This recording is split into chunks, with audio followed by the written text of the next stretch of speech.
ఎందుకురా బాబు ఇంత రేట్ అంటే కలకత్తా నుంచి తెప్పించాం అంటాడు. నాకు అర్థం కానిది ఏంటంటే ఎక్కడైతే నేను కలకత్తా నుంచి అయితే నాకన్నా మునగాడు వస్తాడా, అక్కడ కూడా నేనే కదా.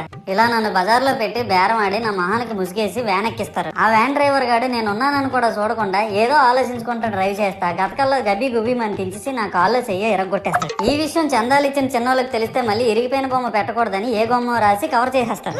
సరేలే జరిగిందేదో జరిగింది, నా భక్తులే కదా కూల్ బ్రో అని చిల్లయ్యే లోపు నన్ను పందిర్లో పెట్టి ముసుగు తీసి నాకన్నా పొడుగున్నే సౌండ్ బాక్సులు 2 నా చెవులు పక్కన పెట్టి డీజే గణేష్ బ్రో అని చెప్పి నా పాటలను కూనీ చేస్తారు. సరేలే పిల్లలు కదా ఇప్పుడు కాకపోతే ఎప్పుడు ఎంజాయ్ చేస్తారు, కాసేపట్లో పూజ స్టార్ట్ చేస్తారని వెయిట్ చేస్తా ఉంటే ఆ 5 రూపాయల వ్రతకల్పన బుక్ చూస్తే ఎక్కడ లేని కోపం వస్తుంది. ఏరా నాకు అర్థం కాదు, ఎన్ని సంవత్సరాల నుంచి నా పూజలు చేస్తున్నారు, ఒక్కడికి నా కథ గుర్తుండదేట్రా యాదవ్ వల్లారా. ఓ నా బుక్ లో చూసిన దాన్నైనా తిన్నంగా చదువుతారా అంటే అది ఉండదు. ఏదో బాగా అటర్ ఫ్లాప్ అయిపోయిన తెలుగు సినిమాకి రివ్యూ చెప్పినట్టు చదువుతారు ఒక్కొక్కడును.